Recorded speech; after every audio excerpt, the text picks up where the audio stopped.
हाँ जी, नमस्कार। स्वागत है आप सबका आज की इस क्लास में। आज की इस क्लास में हम बात करेंगे जो राठ पब्लिकेशन की बुक से हमने फर्स्ट ग्रेड के लिए एजुकेशनल मैनेजमेंट की क्लासेस शुरू की है। उसमें हमारा जो अगला टॉपिक रहने वाला है वो रहने वाला है दीक्षा राइज। तो आज के इस क्लास में हम इस टॉपिक को करेंगे और इस टॉपिक को हम दो पार्ट में करेंगे। पहला पार्ट जो हमारा रहने वाला है, वैसे मैं आपको बता दूं टॉपिक का नाम है दीक्षा राइज, ठीक है। लेकिन हमें दीक्षा राइज पढ़ने से पहले हमें दीक्षा के बारे में पढ़ना होगा, ठीक है। तो आज के इस वीडियो में हम पहले दीक्षा के बारे में बात करेंगे। उसके बाद में जो नेक्स्ट वीडियो रहने वाली है उसके अंदर हम बात करेंगे दीक्षा राइज के बारे में, और इसके बाद जो वीडियो आएगी उसके अंदर बात करेंगे इसका जो क्वेश्चन होंगे उन क्वेश्चंस पर एक क्लास लेके आएंगे, ठीक है। तो चलिए शुरू करते हैं। क्लास को शेयर कर दीजिएगा अपने दोस्तों के साथ, और जिसने चैनल सब्सक्राइब नहीं किया है वो चैनल को सब्सक्राइब कर लीजिए, ठीक है। तो चलिए शुरू करते हैं। सबसे पहले यहाँ पर बात करें तो दीक्षा है क्या। तो दीक्षा एक ऐप है, ठीक है। ये जो एक एप्लीकेशन का नाम है दीक्षा, डिजिटल ऐप है एक। और यहाँ पर बात करें तो दीक्षा स्कूल शिक्षा के लिए एक राष्ट्रीय शिक्षक मंच है। यह एक डिजिटल ऐप है। दीक्षा का पूरा नाम यहाँ पर आपने जो दीक्षा है उसका जो पूरा नाम है आपको अच्छे से याद कर लेना है, बहुत इम्पोर्टेंट है ये। इससे संबंधित जो है प्रश्न पूछा जा सकता है, ठीक है। तो दीक्षा की यहाँ पर अगर मैं बात करूँ तो इसका है digital infrastructure for knowledge sharing, ठीक है। तो ये जो नाम है ये आपको अच्छे से याद कर लेना है, ठीक है।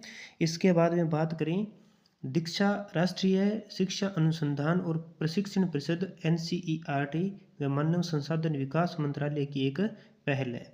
यानी कि वर्तमान का जो शिक्षा मंत्रालय है MHRD, पहले का MHRD और वर्तमान का शिक्षा मंत्रालय, और NCERT की ये एक पहल है, ठीक है। इसके आदर्श वाक्य की बात करें तो आदर्श वाक्य में ये याद रखना है, इसका आदर्श वाक्य इम्पोर्टेंट है, हमारे शिक्षक हमारे नायक, हमारे शिक्षक हमारे नायक, ठीक है। इसका उद्देश्य क्या है। इसका उद्देश्य है शिक्षक व बालक दोनों का विकास करना, शिक्षक व बालक दोनों का विकास करना, ठीक है। इसके बाद में नेक्स्ट हम बात करेंगे यहाँ पर जो इसमें क्या है, CBSE NCERT SCERT के पाठ्यक्रमों पर आधारित कंटेंट उपलब्ध है इस ऐप के अंदर, ठीक है। ये भी ध्यान रखना है। 4 मूल सिद्धांतों के आधार पर विकसित किया गया है। तो कौन कौन से वो 4 मूल सिद्धांत है।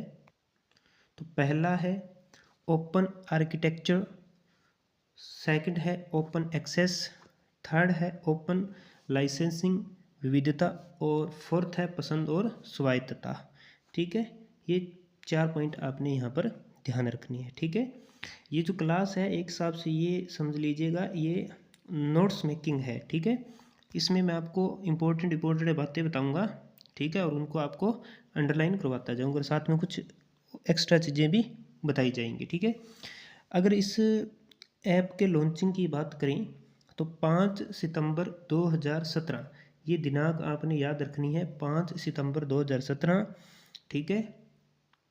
तत्कालीन जो उपराष्ट्रपति थे, ठीक है, श्री वेंकैया नायडू, उनके द्वारा ये लॉन्च की गई थी, ठीक है। ये आपने याद रखना है, अच्छे से याद रखना है, ठीक है। और यहाँ पर ये भी ध्यान रखना है कि ये बालकों के लिए भी है और शिक्षकों के लिए भी है। शिक्षकों का इसमें क्या रोल है कि जो ये एक जो शिक्षक हैं सृजनात्मक शिक्षकों के लिए ये उपयोगी है, जो कि यहाँ पर जो टीचर्स हैं वो अपनी सामग्री यहाँ पर तैयार कर सकते हैं और उस सामग्री का यहाँ पर वो जो अध्ययन भी कर सकते हैं, ठीक है। और दीक्षा ऐप पर जो है कक्षा 1 से 12वीं तक के लिए अध्ययन सामग्री उपलब्ध करवाई जाती है।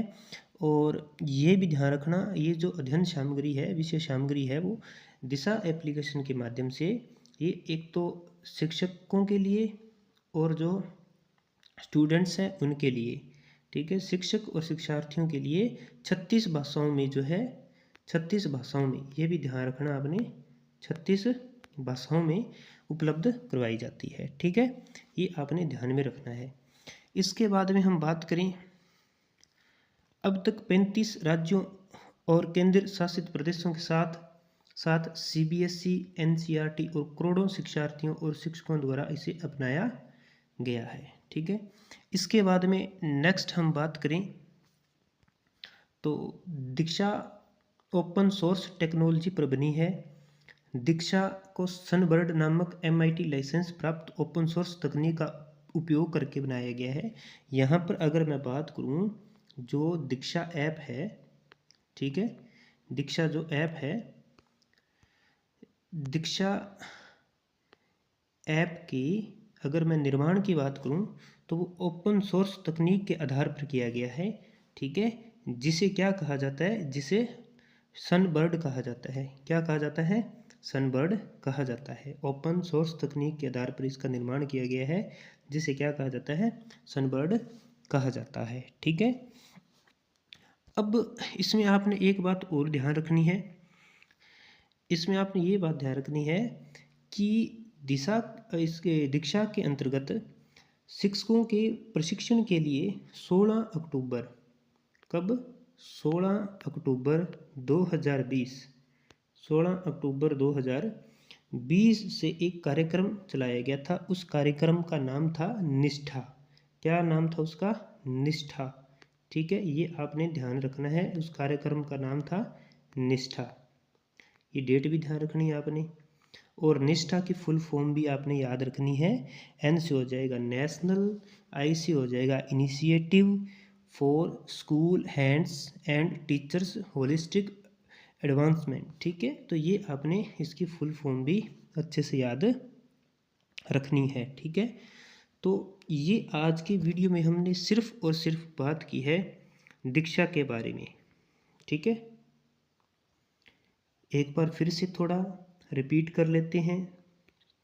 तो एक ये डिजिटल ऐप है, इसका पूरा नाम digital infrastructure for knowledge sharing है, ठीक है। वर्तमान जो शिक्षा मंत्रालय है और NCERT की ये पहल है। इसका जो आदर्श वाक्य है वो हमारे शिक्षक हमारे नायक, ठीक है, इसका आदर्श वाक्य है। शिक्षक और बालक दोनों के लिए है, ये ध्यान रखना है। और जिस आधार पर इसका निर्माण किया गया है ओपन सोर्स तकनीक है, जिसे ही क्या कहा जाता है? सनबर्ड कहा जाता है, ठीक है। ये बात आपने ध्यान रखनी है। कक्षा 1 से 12वीं तक के लिए ये जो है अध्ययन सामग्री उपलब्ध करवाती है। लॉन्च कब की गई थी? 5 सितंबर 2017 श्री वेंकैया नायडू, ठीक है, तत्कालीन उपराष्ट्रपति के द्वारा लॉन्च की गई थी, ठीक है। और एक इसका पूरा नाम भी आपने याद रखना है। तो इन सब चीज़ों को आपने अच्छे से ध्यान रखना है, ठीक है। जो नेक्स्ट वीडियो जो आएगी, नेक्स्ट वीडियो में हम बात करेंगे, इसका जो अगला पार्ट आएगा उसमें हम बात करेंगे दीक्षा राइज के बारे में। तो चैनल को आपने सब्सक्राइब कर लेना है, और ये जो क्लास है इसे अपने दोस्तों के साथ शेयर ज़रूर करना है, ठीक है। और कमेंट करके बताइए आज की क्लास कैसी रही, और फिर इसका आपको कल इसका नेक्स्ट पार्ट देखने को मिलेगा। मिलते हैं अगली क्लास में। धन्यवाद।